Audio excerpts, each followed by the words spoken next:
Okay, well, here we go. First thing in the morning, try and get us off to a good start. We've got a great conversation, I think, set up to get us going. And most importantly, we will stay on time because I will not be forgiven if I miss on that cue. But in my mind, no better way to start than a really good conversation, I think, with Avril Haines. In the Obama White House, I don't think there were many people that were trusted more than Avril, and I know that there was no one that worked harder than Avril. And this made her a commodity in high demand. She started in the administration as the legal advisor to the National Security Council, which is just a job too impossible to get into. Because not only did you have to have an opinion about what was going on in the world, you had to be right about it, which isn't always easy to do. So because of that, she was later nominated to go be the legal advisor at the State Department, but that was pulled back because when John Brennan became director of the CIA, he had to have Avril working with him. So she became the first female deputy at the Central Intelligence Agency.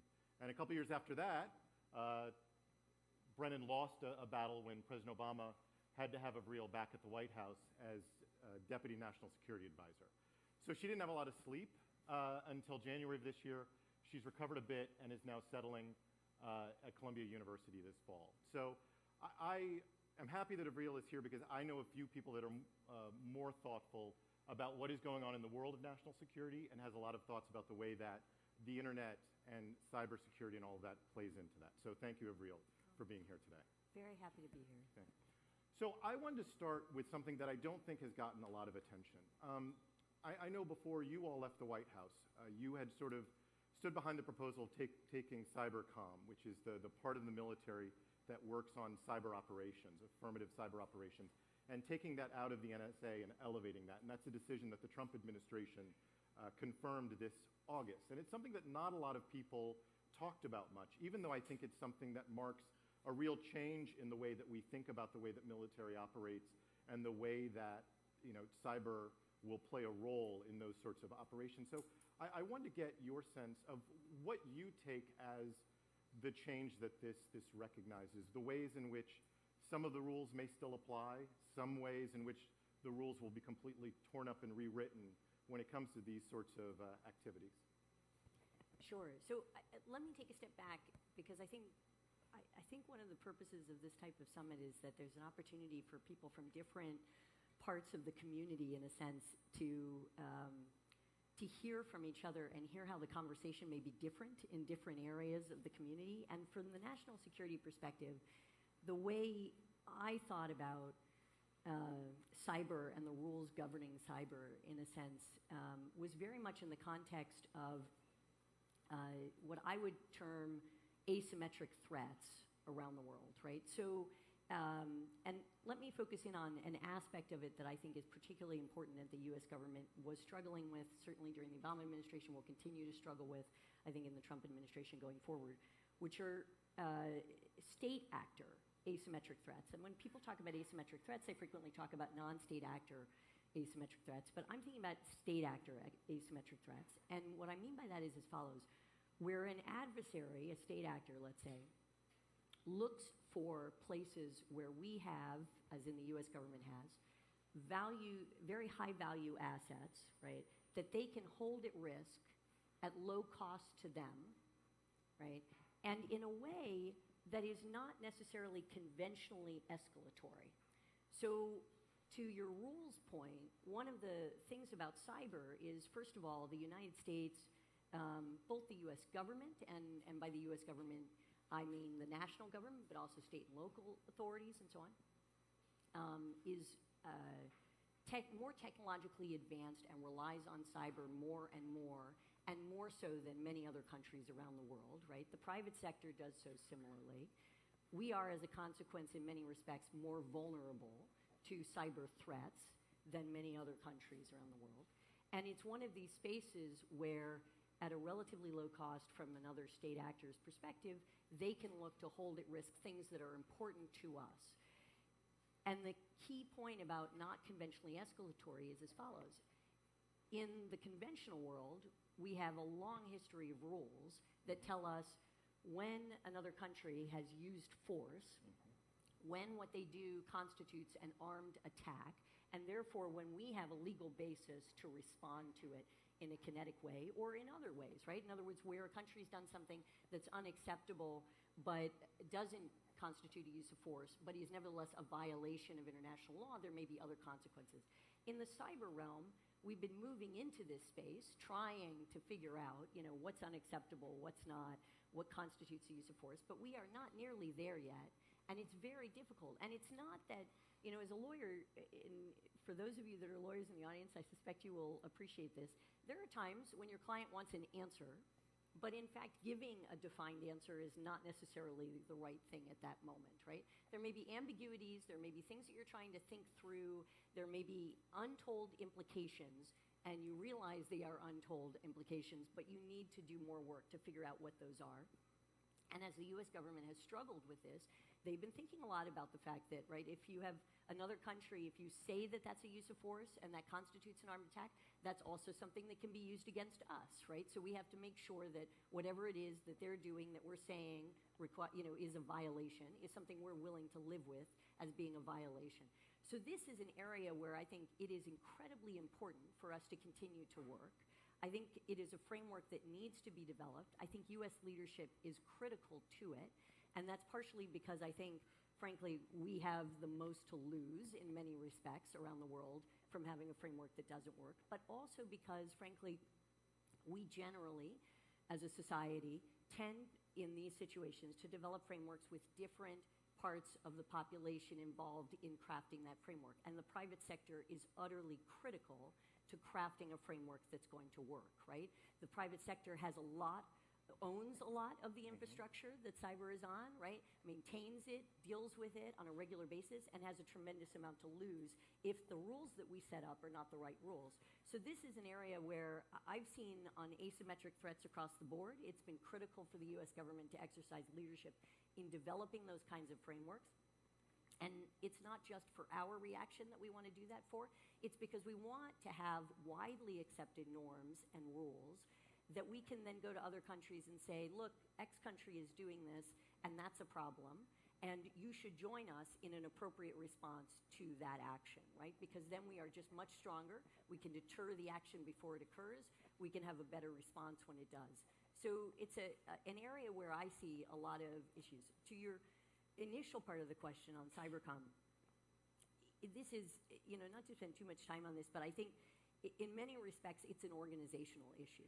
This is how I look at that piece of it. We still have to do everything that we were doing before.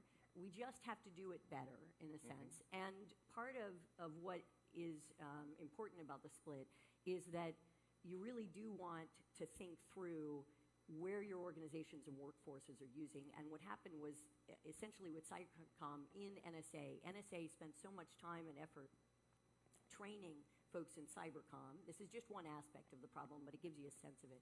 Training folks in cybercom, because the way the military works is a constant rotation, right? And folks in NSA from the civilian side were long-term things, that they weren't spending as much time on other aspects of their mission that they needed to. And that's just another thing. Thinking about your workforce and how you organize to address these issues is critical across the board. I know all of you know that as well or better than I do, but it's something I really learned. This is one tiny aspect of it, but I saw it in just a myriad of ways. So let me jump a little bit, though, on you're talking about asymmetric threats, and then this idea of the need for norms and rules, right? And as you said, sort of when it talks about the use of force, you have borders, you have people crossing borders, taking action that clearly crosses those red lines. And that's already been a bit of a gray area when it comes to things like, intelligence or spying, going back decades, right? An intentional action by one state against another state that's trying to get their information, if a spy get caught or something like that, it was viewed as a bit of a game, right? Very different than sort of rolling tanks over a border or firing a missile over a border. And from what I'm hearing you talk, both with asymmetric threats and then sort of the nature of these cyber activities, that seems to make that even more murky. And that seems a bit terrifying, that we're going to end up with it, that this is one place in which those bright lines and rules of adverse action by a state against a state is a good thing.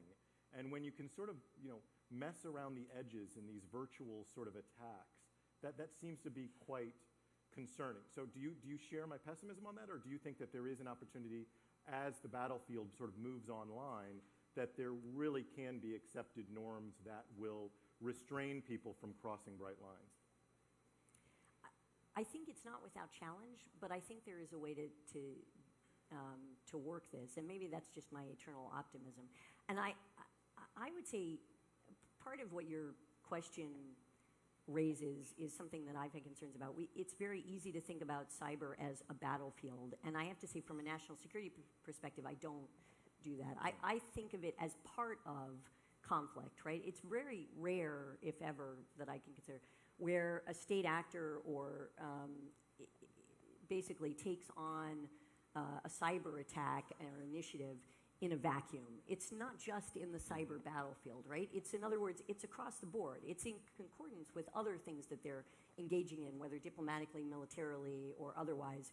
And that is part of, I think, the way we need to think about these issues is really in a kind of comprehensive way. And that affects also how you think about responses. Because I worry, and I think actually this is an area where there's consistency between the Obama administration and the Trump administration, because I heard Bossert recently indicated as well, that it's important for us not to think about just responses to cyber in cyber, right? We have to actually break out of that kind of conception. But I do think that one of the things that cyber raises generally, and maybe this is sort of part of where you're going, Doug, is we've talked about this a little bit together, is that I do think there's very interesting increasing tension, this is how I think about it, between political structures and the way we organize ourselves as human beings in many respects. And I'll just give you maybe two structural examples of this.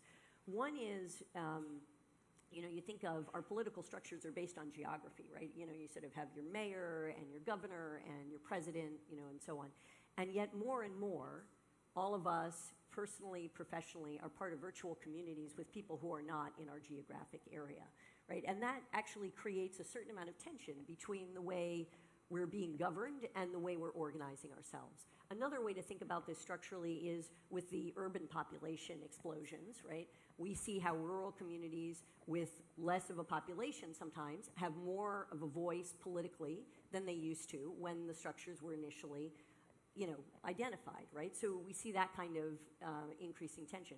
There's other ways that I see tension in this that are related to the internet. One is in governance challenges. So one aspect of this, I think, is, it used to be that most people in a community would get their news through a sort of a local news network, right, and a national news network.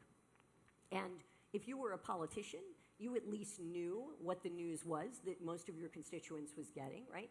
And you had maybe some influence over that conversation in some respects. Nowadays, people get their information through so many different challenges.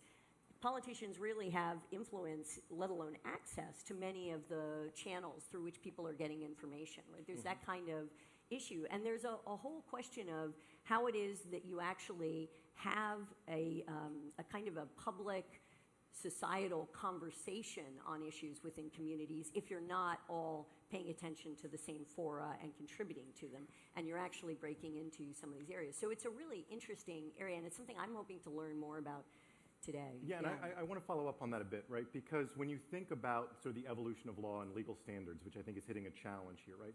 Traditionally in terms of borders, again, bright lines, and even as our activities move to the air or to the sea, the law of the sea famously is this difficult to define sort of circumstance. But as you move online, and those borders really don't exist at all, we've seen that challenge, but not only in the corporate world, how they deal with taxation, how they deal with, all sorts of different content standards we're running into. As you move to a world without borders, the application of laws gets very challenging, right?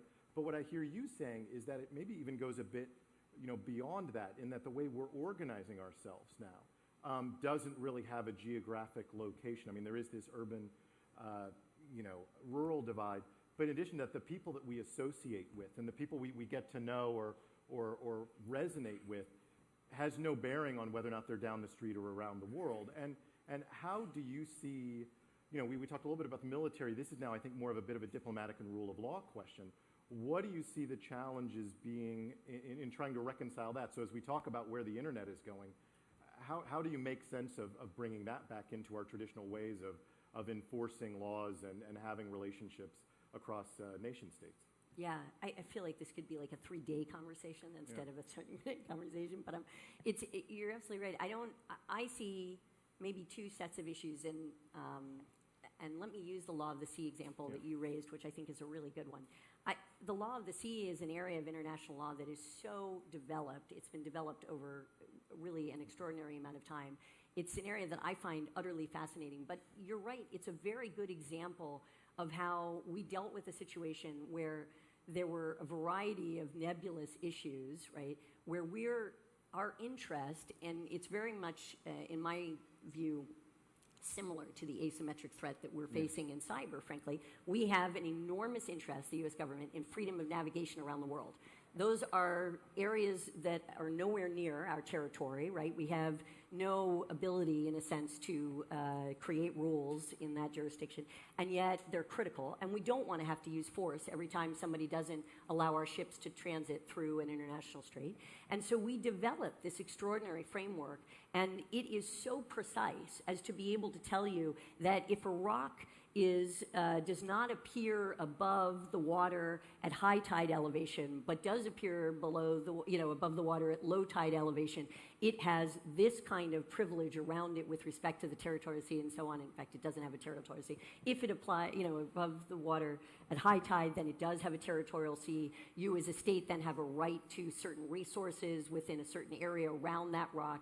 I mean, so there's an extraordinary amount of detail to it, and there's a lot of detail to what we can and can't do around the world, and it allows us to bolster that kind of thing. And so it's another reason for why I have optimism about us being able to get into these areas and really think them through in a serious way. But to your broader question, I think there's that framework, but I also think we are going to be rethinking many of our political institutions. I see another evolution of our political institutions as a consequence of the fact that there is this increasing tension. Because I don't see how we can make this work. As lawyers, I know you and I, we have seen how the regulatory structures, for example, that we apply in a variety of, sort of real world things are simply not only are they unenforceable and really, difficult to apply in the context of they don't make sense in our world today, and in the way in which we communicate and disseminate information and do things. And so it's just another distortion that you're seeing in the system. And as the distortions become more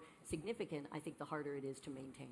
So I don't want to sort of bait you into sort of talking about classified information you may have seen or whatever, but you through viewing a lot of that almost consistently on a daily basis for 7-8 years, probably have some sort of judgment, some sense. Are you seeing this idea of virtual communities and the way that people find their allegiances these days, maybe moving away from the nationalistic, patriotic, and into sort of a cultural, ideological, global sort of community? Are you seeing that already play out, or do you think that that is something that might still be a generation or two down the road, how people really at their core, identify their base allegiances? What if anything, are you seeing on that arc? So there is a global trends report. This is sort of a classic thing that the intelligence community does. And last year they pushed out this report. It's publicly available. And it looks 10 to 15 years ahead, essentially. And it tries to identify mega trends that they've determined are out there. And sort of give the sense to policymakers, here are some of the big things that we see happening. Here are the potential implications of those big things. Here are some of the tectonic shifts that are occurring, as they call them in some respects. And then also, what are the game changer things so that you as a policymaker can think about how do you affect this. And two of the megatrends that they identified were individual empowerment, and I hope I'm getting this right, and diffusion of power, which kind of goes to your question. And so we have no laws and no control over the people trying to follow the laws. Not so much. I thought you said you were optimistic on this. You were suggesting you were an optimist in this space. But what they talk about is the role of non-state actors in both as spoilers to government action, but also as increasing, empowerment, essentially. And to my mind, this is another part of what we're seeing in what I was describing between the increasing tension, political institutions and the way we organize ourselves, but also the challenges that it presents to governance. And as we see individuals being more empowered, right, and we see them relying on public institutions, less and less for the things that they used to rely on them. I mean, with things like blockchain technology and other, it's just, you can see how it's possible now to organize, for example, Bitcoin money, without having a public institution, right? There are a variety of things that are occurring. And so non-state actors are really increasingly potentially having power in this area. And by non-state actors, I don't just mean terrorist groups, although those are obviously non-state actors as well, but also cabals of companies, of variety of actors across border. And I think the challenge for us as society and citizens is that those actors are not subject to the same rules that we subject our public institutions to, right? So are we comfortable with them filling that gap that they are currently filling between what it is that the government used to be and what it is that the private individual had? And I'll tell you, I am increasingly surprised as I'm now out of government and I talk to CEOs and others, how many companies now have their own foundation, are doing a lot of things that governments used to do. And, and with greater or lesser success, I think, in creating walls between their company agenda and their foundation agenda. So it's a very interesting space. Yeah. Okay, so we've got a few minutes left before we're going to try and take a couple questions. I have one quick hitting question that's a bit unfair because I didn't prep you on this, so it's putting you on the spot. So feel free to pass, although most of the people will be disappointed if you do that. And then I've got one other question to close.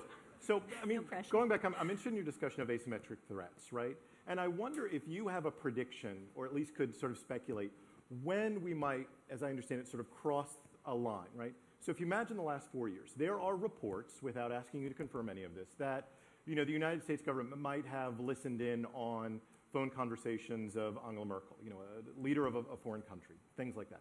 There are allegations, some of you might have seen if you read a newspaper once every 6 months, that the Russian government might have been involved in trying to influence our election process, right? You could also then imagine in the future offensive cyber operations doing things like trying to shut down the FEMA website as a hurricane's approaching our shores, right? Things that start to get more and more tangible and get closer and closer to real impacts, going after the financial system, any of that.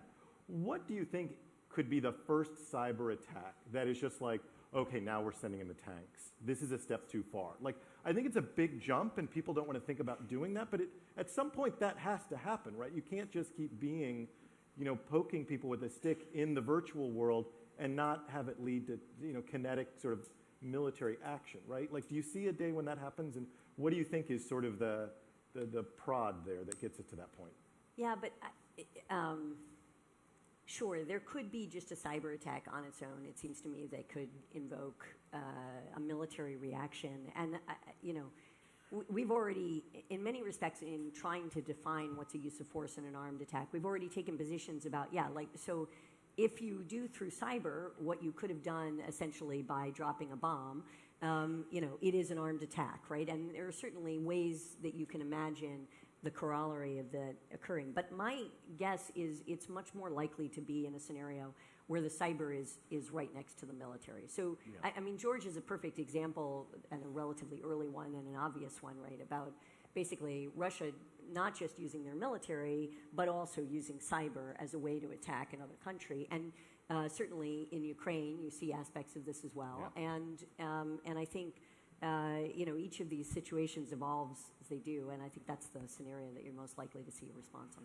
So I'd be remiss having you here based on your experience specifically at CIA and not talk to you a little bit about what do you see in the next 5 or 10 years, the challenges or the evolution that the intelligence community is thinking about when it comes to, cyber attacks, online communities, the internet, all of that. What are they thinking about looking out 5 and 10 years, do you think?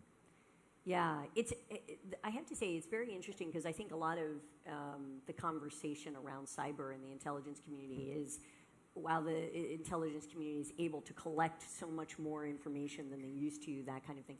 And in fact, cyber presents some enormous challenges to the intelligence community. One is, I suspect some of this will be obvious to you, but the digital footprint that everybody makes, right?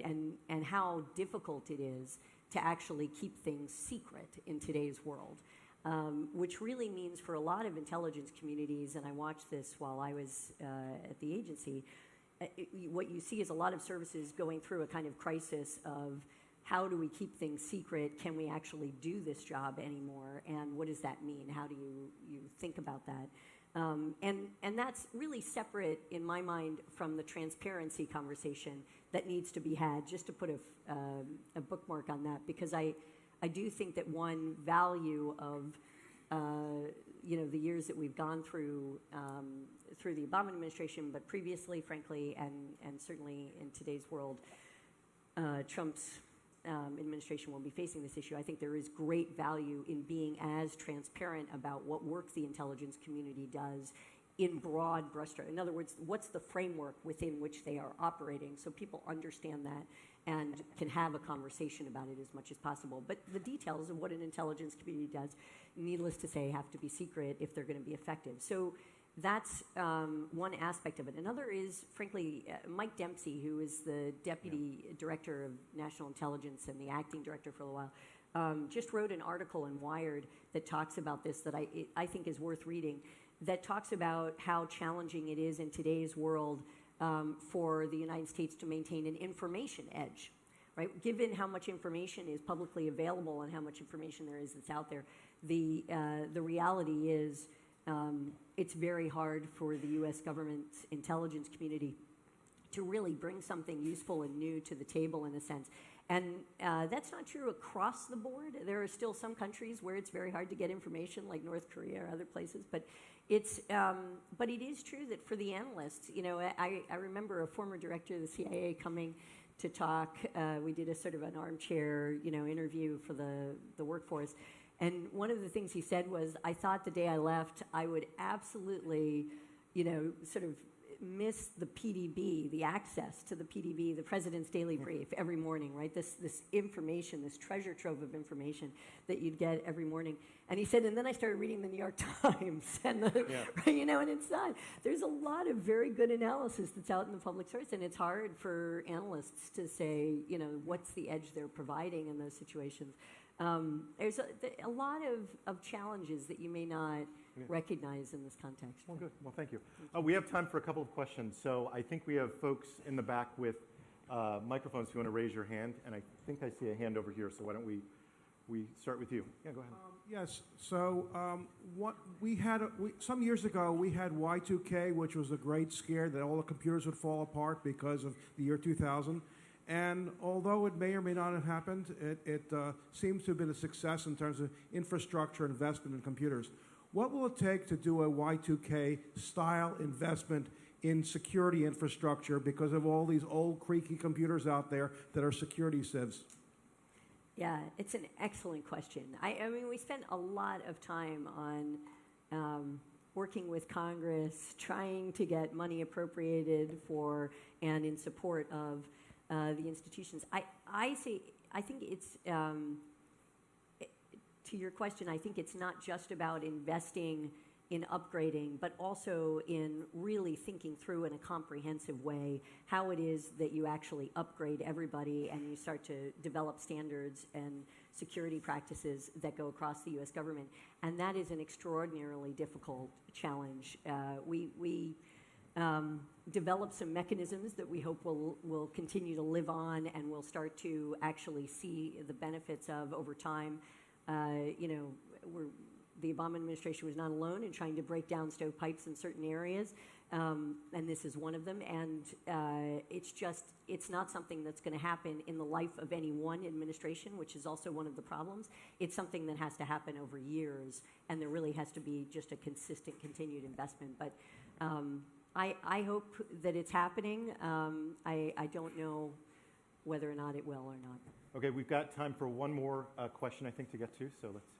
Yeah, I'd love to hear you talk about the classic tension between privacy and security from a government perspective and how that maps on to the sort of eroding faith that Americans have in public institutions. So how do we maintain security while also making sure that people still have faith in government? Yeah. In 90 seconds or less. Right, exactly. I know. Yeah. I can't possibly do it justice. It's a continuous issue. Let me just make a few points that maybe look, I take for granted that I believe that's a balance that we have to struggle with. I think that some of the key things that we should be thinking about are as follows. One is, I wish that it hadn't taken Snowden to start the conversation that we had. But I think it's a good conversation to have, and I think it's one that we have to keep on digging into. And that means citizens have to educate themselves considerably on these issues in order to, converse on this stuff in a serious way. That's one. Two is, I very much worry that when we have this conversation, it's frequently in the context of a particular attack or an issue that has arisen. And what I would say is that the public and congressional discussion is one that requires a level of risk that, to my mind, is not where we should be. And what I mean by that is that the demand for perfection from the security agencies, in other words, for there never to be a problem or an attack, is really extraordinary. And when you're in the government, you really feel it. And your folks who are working for you, this workforce that is absolutely focused on trying to prevent attacks, is, anytime anything goes wrong, gets called to them, this kind of, approach. And I think we need to have a conversation in the public that's a little bit different than the one that we currently have, that essentially takes into account the fact that there are some values, such as privacy, certain liberty issues, certain things like that, that we value so much that we are willing to live with a certain amount of risk, right? Because it's not that everything is a trade-off, but there are some trade-offs, and we're going to have to get comfortable with that on some level. So anyway, that's my... Well, I think it's fair to say if anybody else, if the rest of the sessions today provide as much information and raise as many important questions as Avril has in 30 minutes this morning, nobody will have any room left in their brains. So if you need to do anything complicated, get it out of the way this morning. So thank you so much, Avril, for being here. I'm really... Thank you.